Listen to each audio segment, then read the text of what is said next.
তো আজ আমি সকাল সকাল বেরিয়ে পড়লাম আমার দোকানের দিকে। এখন বাজে সকাল ৭টা আর আমি বেরিয়ে পড়েছি গুটি গুটি পায়ে দোকানের দিকে। আর সকাল সকাল দেখতেই পাচ্ছ কত বৃষ্টি হয়েছে। এবছর বৃষ্টিটা যেন একটুখানি অন্যরকমভাবেই হচ্ছে। যখন হওয়ার নয় তখন হচ্ছে, আর যখন হওয়ার তখন হচ্ছে না। তো যাই হোক, এখন সকাল ৭টা বাজে আর সবাই ঘরে ঘুমোচ্ছে। আর যেহেতু ছুটির দিন, ঘরে ঘুমোচ্ছে আর আমি চললাম গুটি গুটি পায়ে দোকানের দিকে। দেখে যে এখানে কত আকাশটা পরিষ্কার, কিন্তু একটু আগেই আকাশটা এত কালো হয়েছিল যে খুব জোরে জল হয়ে গেছে। তো যাই হোক, আমি এখন বেরিয়ে পড়েছি আর আমি গুটি গুটি পায়ে আমি আমার দোকানের সামনে এসে গেছি। তো যাই হোক, তোমাদের বলেই দিই চলো। তো এই কারণেই বেরিয়েছি যে আজকে আমার একটা মেকআপের সাইডার নাকি সাইডার মেকআপ, উনি হচ্ছেন ওনার ননদের মানে ছেলের বিয়ে আছে, ওতে যাবে, মানে বিয়ে নয় এঙ্গেজমেন্টে যাবে। তো সেই জন্যে ওনাকে মানে রেডি করতে হবে। তো আগে উনি কয়েকবার আমার কাছে রেডি হয়েছেন। তো যাই হোক, একটু মিডিয়াম বলবো না, মানে ওটা ভালোই এজের আছে। তো যাই হোক, আমি এসে গেছি। উনি বলেছিলেন কি একটু তাড়াতাড়ি আসবে। প্রথমে বলেছিল যে তোমাকে ৮টার মধ্যে আসতে হবে। তারপরে ফোন করে আমাকে রাত্রে জানালো, কনফার্ম করলো কি জিসেন্দা 7:30 বাজে তক আ সকতে हो क्या? আমি ঠিক আছে, আমি চলে আসবো।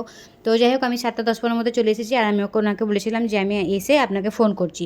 তো দোকানে এসে গেছি, আর দোকানে এসে তা কোনো রকমে তাড়াহুড়ো করে রেডিটা করেছি। কেননা ওনাকে উনি 7:30 নাগাদ এলেন, ওনাকে 9:15 মধ্যে যা মানে রেডি হয়ে বেরোতে হবে এখান থেকে। তো 9:30টার মধ্যে উনি পৌঁছাবেন ওখানে, 15-20 মিনিট যাবে পৌঁছাতে, যে ওনার যেখানে যাওয়ার আছে। তো যাই হোক, রেডি হয়ে গেছি। দেখো, দেখতে পাচ্ছ রেডি করে দিয়েছি, হয়ে গেছি বলছি, রেডি হয়ে গেছে। তো যাই হোক, কেমন লাগলো তোমরা অবশ্যই করে কমেন্টসে জানিও। তো উনি আগেও আমার কাছে কয়েকবার রেডি হয়ে গেছেন। আর সেহেতু আমার মানে রেগুলার কাস্টমারই, তো উনি খুব পছন্দ করেছেন আমার কাজটাকে। তো উনি আবার এসেছিলেন আমার কাছে। তো যাই হোক, ওনার যে হেয়ারটা আছে না, খুব পাতলা, আর পাতলা চুলের মধ্যে, আর যেহেতু এখন প্রচণ্ড পরিমাণে গরম, তো ওপেন হেয়ারস্টাইল কিছু করা যাবে না। আর উনি যেহেতু একটু এজের, তো ওপেন হেয়ারস্টাইল ভালো লাগবে না। তো সেই হিসেবে আমি বান হেয়ারস্টাইলটা করলাম। তো উনি বলেছিলেন যে তোমার কাছে যা আছে তো তুমি সেরকমভাবেই একটু ভেবেচিন্তে করো, তুমি তোমার মতো করো। তাহলে ঠিক আছে, আপনাকে চিন্তা করতে হবে না, আমি আমার মতো করবো। তো যাই হোক, এখন 9:15 বেজে গেছে, 15 বেজে পার হয়ে গেছে, আর উনি চলে গেছেন।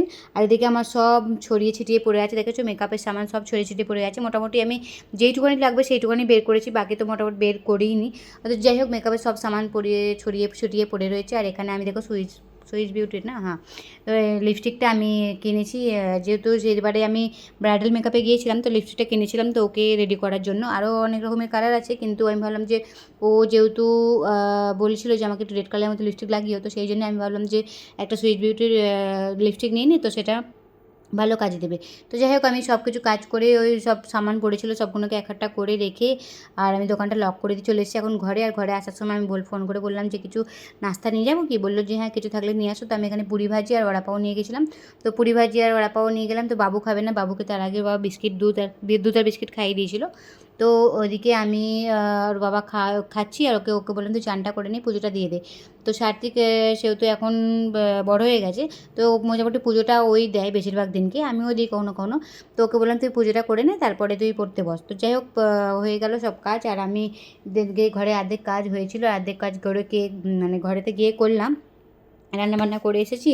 করে এসে এবার আমরা একটু বেরিয়েছিলাম কাজে বাইরের দিকে। আকাশটা খুবই মেঘলা করে আছে, জানি না কখন কিরমভাবে বৃষ্টি চলে আসবে।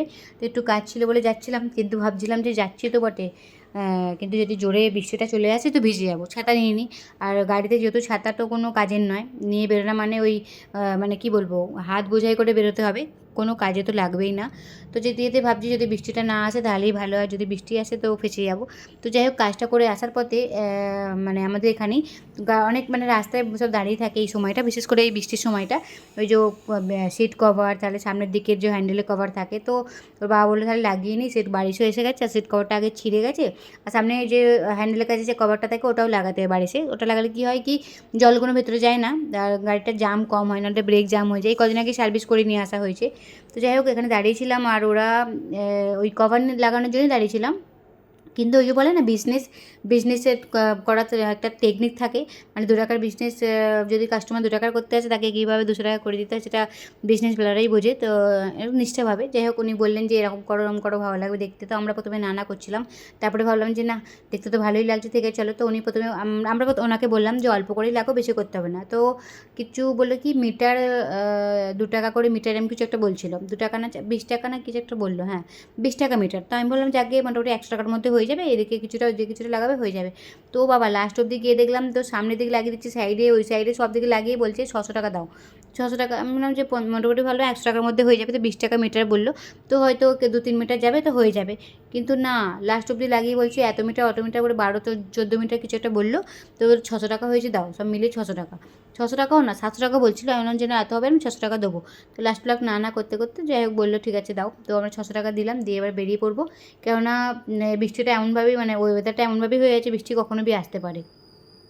তো ওনাকে বলছিলাম যে দেখো এই জায়গায় খাড্ডাটা আছে, এই খাড্ডাটা যদি দেখে তো খুলে যেতে হতে পারে। আর আমি ওকে বলছিলাম যে একটুখানি পুছে লাগালে ভালো হতো, কেন ধুল মিট্টি আছে, ওর ধুল মিট্টির মধ্যে যদি লাগাও ওটা তাহলে চিপকানো মানে কখনোই গামটা খারাপ হয়ে উঠে যাবে। তো উনি যিনি লাগাচ্ছিলেন ওটা চিপকাচ্ছিলেন, উনি বললেন কিচ্ছু হবে না ম্যাডাম, সব এরমভাবেই করি আমরা, তো কোনো অসুবিধা নেই। তো যাই হোক বৃষ্টিটা হয়নি, আর আমি দোকানে চলে এসেছিলাম, আর দোকানে একটা হেয়ার কাট ছিল। তো এই ম্যাডামটা আগেও আমাকে তো কয়েকবার হেয়ার কাট করে গেছে। উনি না বললেন আমার চুলটা আমাকে মানে লংয়ে রাখার আছে, তো লংয়ের মধ্যে যেটা ভালো হেয়ারস্টাইল করে দাও। তাই আমি ওনাকে বাটারফ্লাই হেয়ার কাটটা করে দিলাম। তো উনি দেখে খুব খুশি হলেন। তো উনি আমাকে বললেন যে আমাকে খুব ভালো লেগেছে, আমাকে শুধু শর্ট চাই না, লংয়ের মধ্যে যা হোক যেটা ভালো লাগবে সেটা করে দাও। তো আমি ওনাকে বাটারফ্লাইটা করে দিলাম। তো যাই হোক উনি চলে গেলেন। তারপরে যে এত জোরে বৃষ্টি আছে তো কেউ ভাবতেই পারেনি। তো খুব ভালো হয়েছে যে তখন একটু একটু বৃষ্টিটা পড়ছিল, যে উনি যখন বেরোলেন তখন ওনার হাজব্যান্ড বাইরে দাঁড়িয়ে ছিল দোকানের বাইরে বাবুটাকে নিয়ে। কিন্তু বৃষ্টিটা তখন একটু একটু পড়ছিল, কিন্তু এত জোরে বৃষ্টিটা যে আসবে মানে কিছুটা ভাবা যাচ্ছিলো, কিছুটা ভাবা যাচ্ছিলো না। তো যাই হোক বৃষ্টিটা দুপুরের দিকে হয়ে গেলে ভালো, একদিকে লোকটা কম থাকে। যদি বিকেলের দিকে বৃষ্টি আসে তাহলে কি আর বলবো, মানে সব কিছু চপাট হয়ে যায়, কামধান্দাও চপাট হয়ে যায়, লোকে বাইরে বেরোতেও পারে না। তো যাই হোক বৃষ্টিটা জানি না এখন কতক্ষণ কী হবে। তো আমি ওই বসে বসে বৃষ্টিটা এনজয় করছিলাম আর ভিডিও বানাচ্ছিলাম।